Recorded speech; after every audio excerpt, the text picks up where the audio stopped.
A family is running, not walking, running. It's Jerusalem, sometime in the mid-30s AD, and the city they've called home is turning on them. Stephen, a man they knew, a man who preached the same gospel they believed, has just been dragged outside the city walls and stoned to death by a mob. And now that mob has a taste for it. Acts chapter 8 tells us that on that day, a great persecution arose against the church, and believers are scattering, not moving, scattering, grabbing what they can carry, and leaving everything else behind. Homes they built, businesses they ran, family graves they'll never visit again. Some of them end up in Phoenicia, some in Cyprus, some as far as Antioch. Strangers in cities where they don't speak the local dialect the same way, where they have no land, no standing, no safety net. Widows raising children alone. Fathers who used to have a trade now have nothing.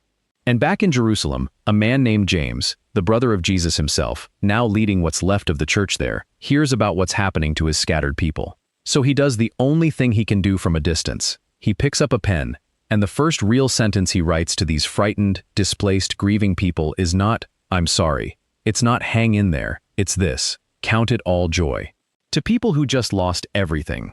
Either James had no idea what he was talking about, or there is something in that sentence that we have been getting wrong the entire time. If you've spent any time in church, you've seen this verse before. It's on coffee mugs. It's stitched onto throw pillows in the Christian aisle at the craft store, right next to "Live, Laugh, Love." It gets quoted at people mid-crisis, like a spiritual band-aid. You lost your job. Count it all joy. Your marriage is falling apart. Count it all joy. The diagnosis came back bad. Count it all joy. Smile through it. Sis, God's got a plan. As if the Bible's answer to real suffering is a better attitude. As if James is telling a widow with 3 kids and no income to just feel happier about it. Before we get into what it actually means, if unpacking verses like this, past the cliches, is useful to you, hit subscribe. It helps this channel keep doing exactly this. That is not what this verse means. Not close. And the fact that we've flattened it into a feelings management technique isn't just a shame. It's a misreading so complete that it actually erases what James was doing. Because James wasn't writing greeting card material. He was writing to people who had lost their homes days or weeks earlier, and he was about to say something far more demanding, far more strange, and honestly far more useful than cheer up. To understand it, we have to start with a single word most people never even look at. But before we go any further, who was this man telling grieving refugees to count their losses as joy? His name was James, and here's the detail most people skip past. He grew up in the same house as Jesus. Same mother, same table, same small-town life in Nazareth. And for most of Jesus' ministry, James did not believe a word of it. John's gospel says it plainly. Even his own brothers did not believe in him. Imagine that. Imagine watching your older brother claim to be the Son of God and thinking he's lost his mind. James wasn't a devoted follower from day one.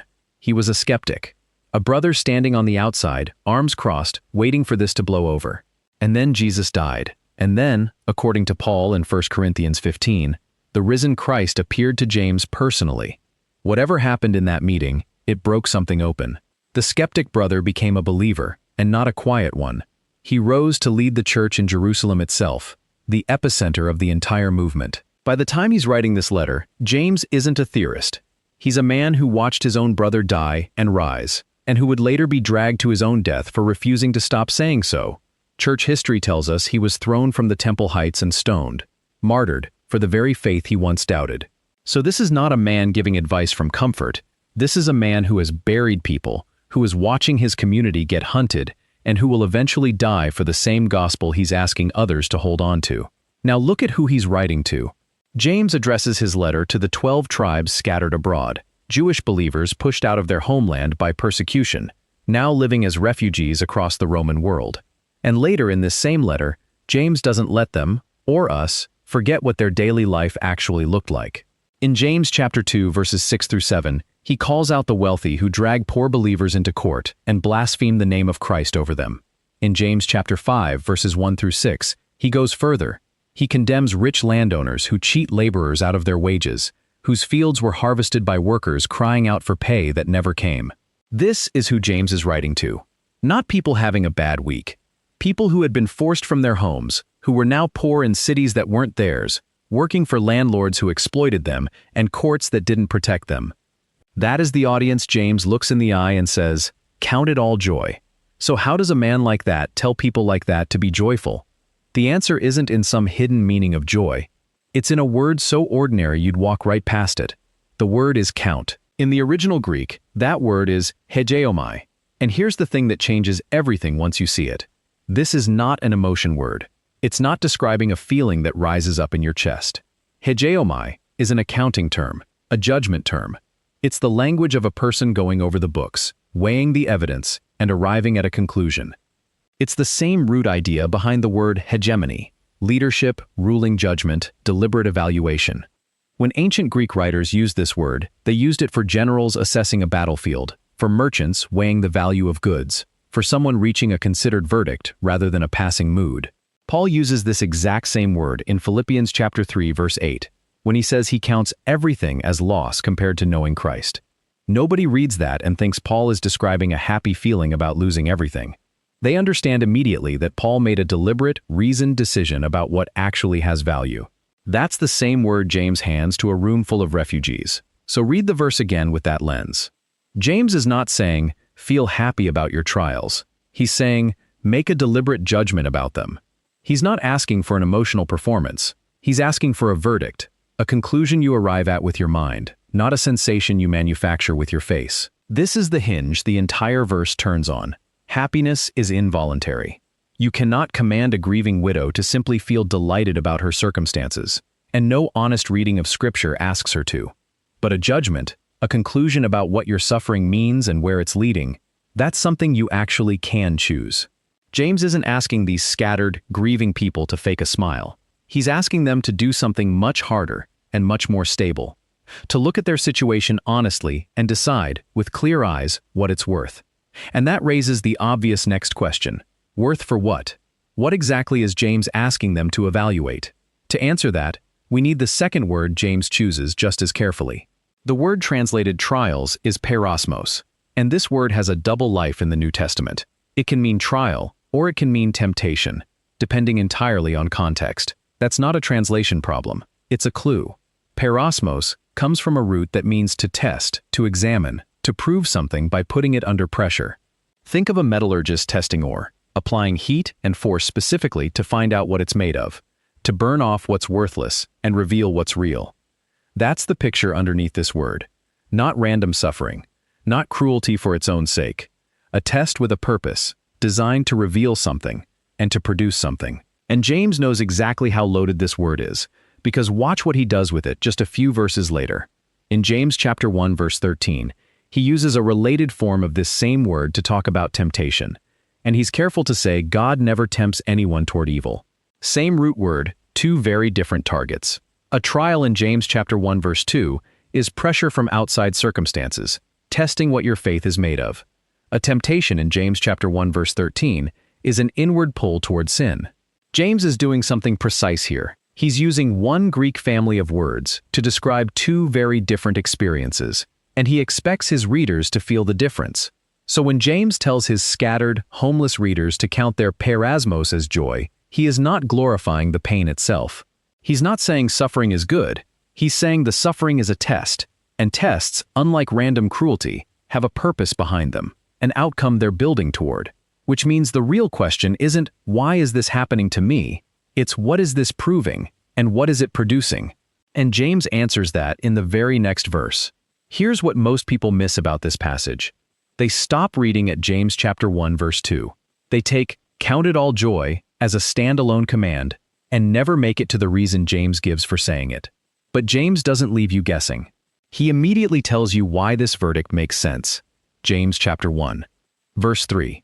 Knowing that the testing of your faith produces perseverance. That word knowing matters. James isn't asking for blind optimism. He's building an argument, and he's inviting you to follow the logic with him. So let's follow it. Testing produces perseverance.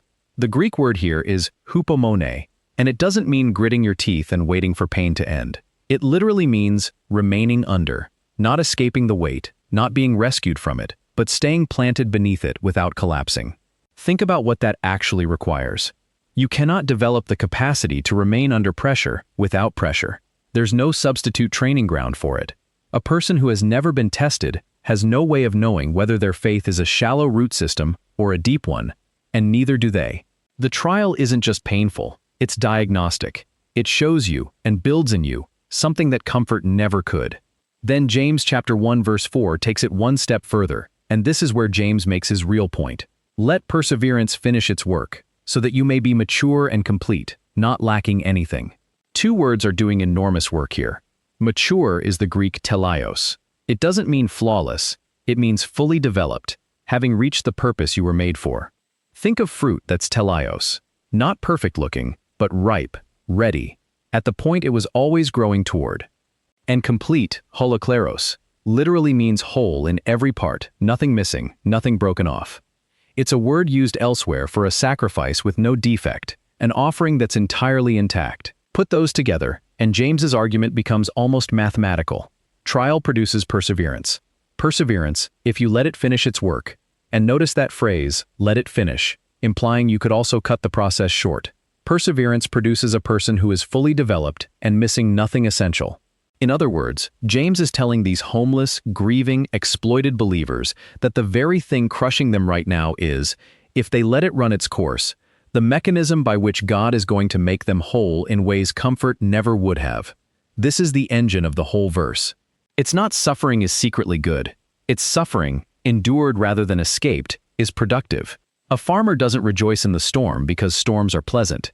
He rejoices, if he does, because he understands what the storm is doing to the roots underground where he can't see it. James is asking his readers to trust the same thing about pressure they cannot see the purpose of yet, not because pain is good, but because it's not wasted.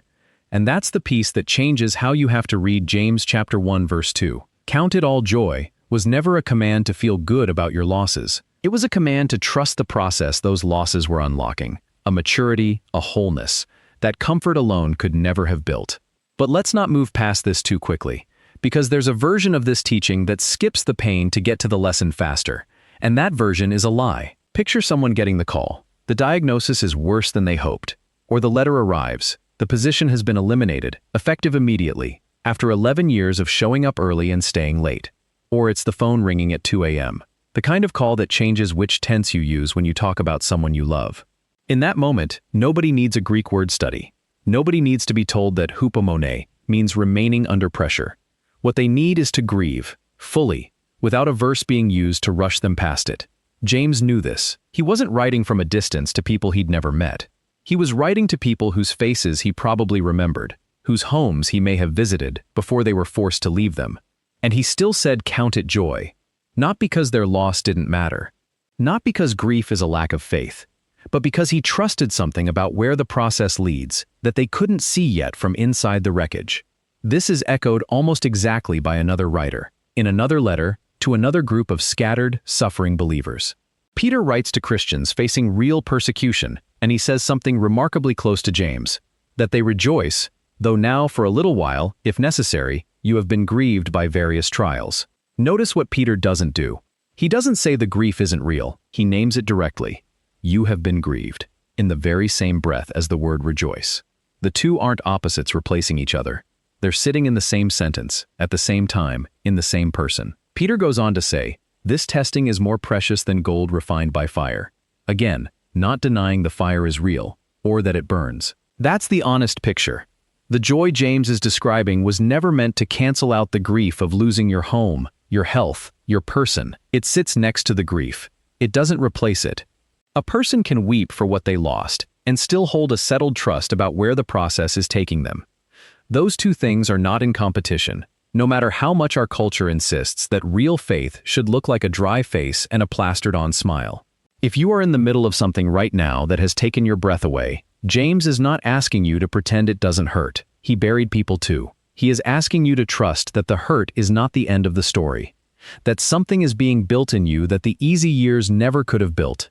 That's a very different thing than being told to just be happy about it.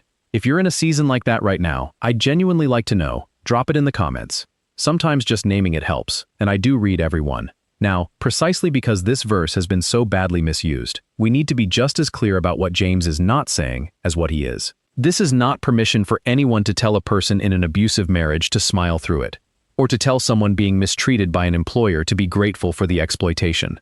Remember who James was writing to. People being cheated out of wages, dragged into court by the powerful, oppressed by landowners who held back what they were owed. He names that injustice directly later in this same letter, and he does not tell the victims of it to count their oppression as a gift they should be thankful for. Nowhere in this passage does James ask anyone to accept harm as good, to stay silent about mistreatment, or to treat abuse as a spiritual growth opportunity. Confusing "count it all joy" with "tolerate what's harming you" isn't a minor misreading. It's the opposite of what James is doing, which is standing up for the exploited, not silencing them. This also is not a command to fake an emotion. James never tells his readers to plaster on a smile they don't feel, or to perform contentment for an audience. That would actually contradict the very word he chose. Hēgeomai is a judgment, not a performance. Nobody can genuinely manufacture joy on command, and the Bible never asks anyone to lie about how they feel. So here's the distinction the entire verse hangs on. Happiness is a reaction to circumstances.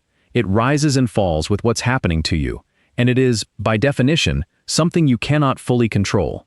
Joy, as James uses it here, is something closer to a settled trust, a conclusion held about where a difficult process is ultimately leading, even while the circumstances themselves remain genuinely painful. Happiness asks, "How do I feel right now?" Joy asks, "What do I know to be true about where this is going?" One is weather, the other is bedrock. That distinction is the whole reason this verse survives contact with real suffering instead of collapsing under it. James isn't handing grieving, exploited people an instruction to feel something impossible. He's handing them something to stand on. So what does this actually look like on an ordinary Tuesday morning, when you're not writing a Bible study, you're just trying to get through the day? It doesn't look like waking up and forcing a smile in the mirror. It doesn't look like posting something upbeat online while you're falling apart in private.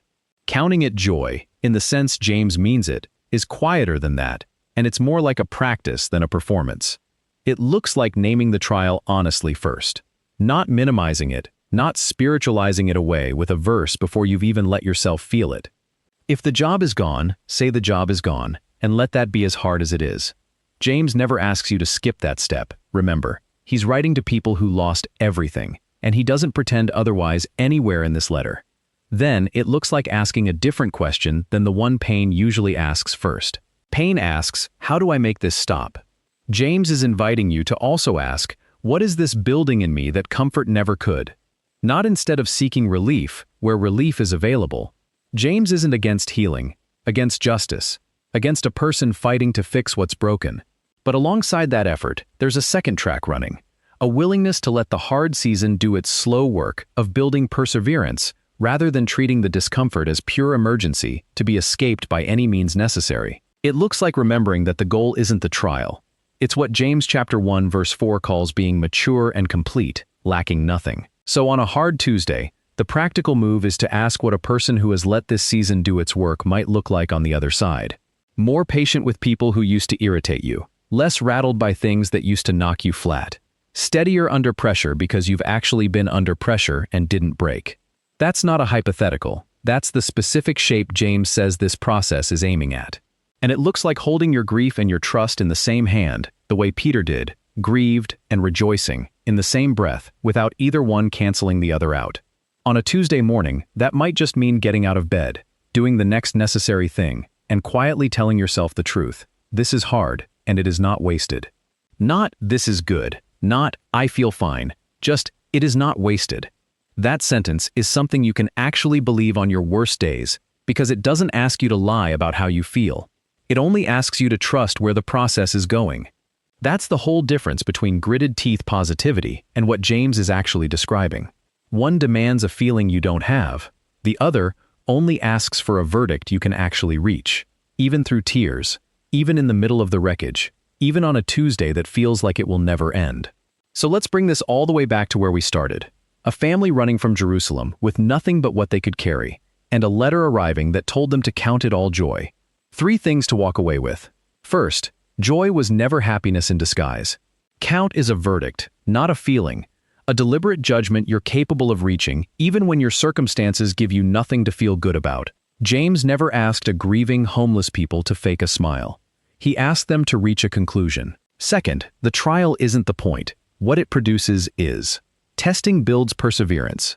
Perseverance, if you let it finish, builds a person who is mature and complete, lacking nothing. The pressure you're under right now isn't proof that you've been abandoned.